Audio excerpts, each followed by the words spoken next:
ವೈಯಕ್ತಿಕವಾಗಿ ಒಂದು ವಿಶ್ವಾಸ ತೆಗೆದುಕೊಳ್ಳುವಂತ ಕೆಲಸ ಆಗಬೇಕು. ಅದು ಎಲ್ಲೇ ಒಂದು ಕೊರತೆ ರಾಜ್ಯ ಸರ್ಕಾರದಲ್ಲಿ ಆಗಿದೆ, ಮಂತ್ರಿಗಳಿಂದ ಆಗಿದೆ. ರಾಜ್ಯದ ಮಾಜಿ ಮುಖ್ಯಮಂತ್ರಿಗಳು ಬಹಳಷ್ಟು ಅನುಭವಿ ರಾಜಕಾರಣಿಗಳು ಈ ವಿಚಾರದಲ್ಲಿ ತಮ್ಮ ಸ್ಪಷ್ಟವಾದ ಸಂದೇಶ ಏನಂದ್ರೆ ವಿರೋಧವಾಗಿದೆ. ಇಲ್ಲ ನೋಡಿ, ಪರ ವಿರೋಧ ಅನ್ನುವಂತ ಪ್ರಶ್ನೆ ಬರುವುದಿಲ್ಲ ಇಲ್ಲಿ. ನಾವು ಒಪ್ಕೊಂತೀನ್ರಿ, ಇಲ್ಲೇ ನಮಗ್ ಕಡಿಮೆ ಮಾಡಿ ನಮ್ ಕುಡಿ ನೀರಿಗೆ ತೊಂದರೆ ಆಗಿ ಬೇರೆ ಕಡೆ ನೀರು ಕಳಿಸೋದನ್ನ ನಾವು ವಿರೋಧ ಮಾಡ್ತೀನಿ.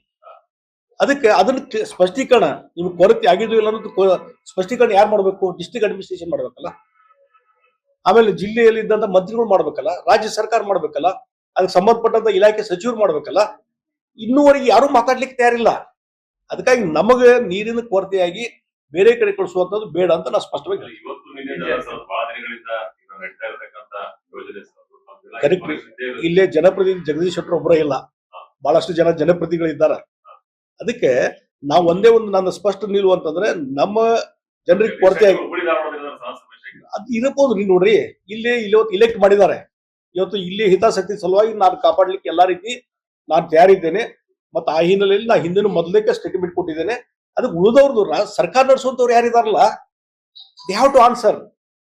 ನಾನು ಹೇಳ್ತೀನಿ, ಈ ರೀತಿ ನಮಗೆ ತೊಂದರೆಯಾಗಿ ಬೇರೆ ಕಡೆ ಕೊಡುವಂಥದ್ದು ಬೇಡ ಅಂತ ನಾನು ಸ್ಪಷ್ಟವಾದಂತ ನನ್ನ ಅಭಿಪ್ರಾಯ.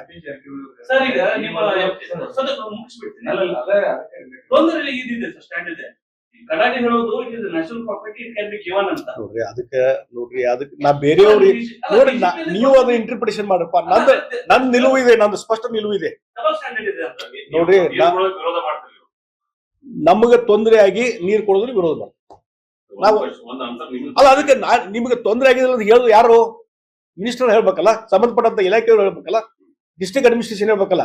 ಅಂದ್ರೆ ಸ್ಪಷ್ಟೀಕರಣ ಕೊಡ್ಲಿಕ್ಕೆ ತಯಾರಿಲ್ಲ. ಯಾವುದೇ ಜಲಾಶಯ ಇದ್ರೂ ಕೂಡ ಕೈಗಾರಿಕೆ ಪ್ರದೇಶಕ್ಕೆ ಇಂತಿಷ್ಟು ನೀರು ಕೊಡ್ಬೇಕಂತೇಳಿ ಅದು. ಸೊ ಆ ನಿಟ್ಟಿನಲ್ಲಿ ನಾವು ಏನು ಮಾಡಕ್ ಬರಲ್ಲ ಅಂತೇಳಿ ಅದು ಕರೆಕ್ಟ್ ಹೇಳಿರಿ. ಅದನ್ನ ಇಂಡಸ್ಟ್ರಿ ಮಿನಿಸ್ಟರ್ ಹೇಳಿ ಅಂತ ಹೇಳಿಲ್ಲ ಅವ್ರು ಸ್ಪಷ್ಟೀಕರಣ ಕೊಡ್ಲಿಲ್ಲ. ನಂದು ಸ್ಟ್ಯಾಂಡ್ ಅಂಕರ್ ಇಷ್ಟಿದೆ, ನಾ ಸರ್ಕಾರ ನಡೆಸ್ತಾ ಇಲ್ಲ ತಿಳ್ಕೊಂಡ್ಬಿಡ್ರಿ. ನನ್ನ ಸ್ಟ್ಯಾಂಡ್ ಇದೆ, ಅವರಲ್ಲಿ ಗೊಂದಲ ಇದೆ ಫಸ್ಟ್. ಆಮೇಲೆ ನಿನ್ನೆ ನಾನು ಅದಕ್ಕೆ ರೀ ಅದನ್ನ ಕ್ಲಿಯರಿಫೈ ಮಾಡೋರು ಯಾರು? ಸರ್ಕಾರ ಅಲ್ಲ, ಸರ್ಕಾರ ನಡೆಸುವಂತವ್ರಲ್ಲ. ನೋಡ್ರಿ, ನಾವ್ ಒಂದು ಹೇಳ್ತೀನಿ, ಇವತ್ತು ಸರ್ಕಾರ ನಡೆಸುವಂತವ್ರು ಇದ್ರ ಬಗ್ಗೆ ಸ್ಪಷ್ಟೀಕರಣ ಕೊಡ್ಲಿ. ಆದ್ಮೇಲೆ ನಾನು ಹೇಳ್ತೇನೆ, ನಂದೇನು ನಾನು ನೋಡ್ರಿ, ನಾವ್ ಯಾವ ರೀತಿ ಏನು ಇದಕ್ಕೆ ವಿರೋಧ ಮಾಡ್ಬೇಕು ಮಾಡಿದೀನಿ ನಾನು. ಯಾವ್ದಕ್ ಹೋಗಿ ಜನ ವಿರೋಧಿ ಏನೇನ್ ಇರ್ತಾವಲ್ಲ ಸರ್, ಒಂದಷ್ಟು ಹೋರಾಟ ಕೈಗೊಳ್ತಾ ಇದ್ದಾರೆ ಬಿಜೆಪಿ ಅವರು. ಈ ಯೋಜನೆಯನ್ನು ವಿರೋಧಿಸಿ ಏನೋ ಮಾಡ್ತಾ ಇರಲ್ಲ ಅಂತ ಹೇಳಿಕೆಗೆ ಸೀಮಿತ ಆಗಿದೆ. ಪಕ್ಷದ ಗಮನಕ್ಕೆ ನಾ ತಗೊಂಡ್ಬರ್ತೀನಿ.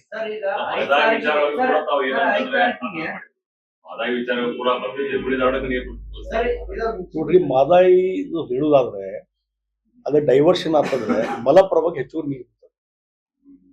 ಆ ಹೆಚ್ಚುವರಿ ನೀರಿನ ಬರುವುದರಿಂದ ನಮ್ಮ ಬೆಳಗಾವಿ ಜಿಲ್ಲೆ ಬೈಲಹೊಂಗಲ, ರಾಮದುರ್ಗ ಮತ್ತು ಸವದತ್ತಿ 3 ತಾಲೂಕಿಗೆ ಬೆನಿಫಿಟ್ ಆಗತ್ತೆ. ಇನ್ನು ಬಾಗಲಕೋಟೆ ಹೋದ್ರೆ ಬದಾಮಿ ತಾಲೂಕಿಗೆ ಬೆನಿಫಿಟ್ ಆಗತ್ತೆ. ಅಲ್ಲಿ ನವಲಗುಂದು ಮತ್ತು ಇನ್ನಿತರ ಇವರಿಗೆ ತಾಲೂಕಿಗೆ ಅನುಕೂಲ ಆಗ್ತದೆ. ಹೀಗಾಗಿ ಇದು ಕೇವಲ ಅದಕ್ಕೆ ಮಾದಾಯಿದು ವಿಚಾರ ಬ್ರಾಡರ್ ಇದೆ, ಮತ್ತೊಂದು ಅದು ಬೇರೆ ರೀತಿ. ಆ ಹಿನ್ನೆಲೆ ನಾನು ನಿನ್ನೆ ಇವ್ರಿಗೆ ಭೇಟಿಯಾಗಿದ್ದೆ, PS ಗೋಯಲ್ ಅವರಿಗೆ ನಾನು ಭೇಟಿಯಾಗಿದ್ದೆ. ಯಾವುದು ಪರ್ಮಿಷನ್ ಇಲ್ಲ, ಕೆಲಸ ನಡೆದಿದೆ. ಇರಿಗೇಷನ್ ಡಿಪಾರ್ಟ್ಮೆಂಟ್ ಪರ್ಮಿಷನ್ ಇಲ್ಲ, ಗಿಡ ಆಡಳಿತದ ಪರ್ಮಿಷನ್ ಇಲ್ಲ. ರೈತರು ಒಪ್ಪಿಗೆ ಕೊಟ್ಟಿದ್ದು ಎಲ್ಲೇನೂ ಗಮನಕ್ಕೆ ಬಂದಿಲ್ಲ. ಈಗ ನಿಲ್ಸ್ಬೇಕಂತ ಏನಾದ್ರು ಡಿಸಿಗೆ ಏನಾದ್ರು ನೋಡ್ರಿ, ಅದು ನಾನು ಅವ್ರ ಜೊತೆ ಸಮಾಲೋಚನೆ ಮಾಡ್ಕೊತೀನಿ. ಈಗ ನಾನು ಮತ್ತೆ ಈ ವಾರದಲ್ಲಿ ಮೀಟಿಂಗ್ ಕರೆದಿದ್ದೇನೆ. ನಾವು ಇವರು DC ಅವ್ರು ಕೂಡ ಸಮಾಲೋಚನೆ ಮಾಡಿ ನೋಡ್ರಿ. ನಾ ಎಲ್ಲ ಏನಾಗೈತಿ, ಅಲ್ಲಿ ಹುಬ್ಳಿ ಇದ್ದಾಗ ಜಗದೀಶ್ ಶೆಟ್ಟರ್ ಎಲ್ಲದಕ್ಕೂ ಕಾಣುತ್ತಿದ್ರು. ಈಗ ಇಲ್ಲಿ ಬಂದಾಗ ಈ ರಜೆ ಬೇರೆ ಜನಪ್ರತಿನಿಧಿ ಇದ್ದಾರಲ್ರಿ, ಅವ್ರಿಗೆ ಯಾಕೆ ಕೇಳಲ್ಲ ನೋಡ್ರಿ. ಅದಕ್ಕೆ ರೀ ಅದನ್ನ ಅವ್ರು ಕ್ವಶನ್ ಮಾಡ್ರಿ. ನಾನು ಇವತ್ತು ಜಗದೀಶ್ ಶೆಟ್ಟರ್ ಎಲ್ಲದಕ್ಕೂ ಅನ್ಸರೇಬಲ್ ಅಲ್ಲ, ತಿಳ್ಕೊಂಡ್ಬಿಡ್ರಿ. ನನ್ನ ಸ್ಟ್ಯಾಂಡ್ ಏನಿದೆ ನಾ ಕ್ಲಿಯರ್ ಮಾಡಿದ್ದೀನಿ.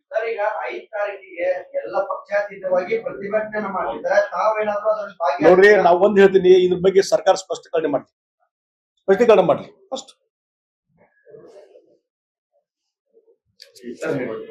ನಿನ್ನೆ ನಾನು PS ಗೋಯಲ್ ಅವ್ರನ್ನ ಭೇಟಿಯಾಗಿದ್ದೆ.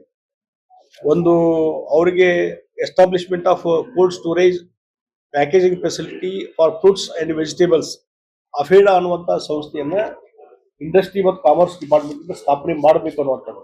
ಈ ಅಫೇಡಾ ಅಂತಂದ್ರೆ agricultural and processed food products export development authority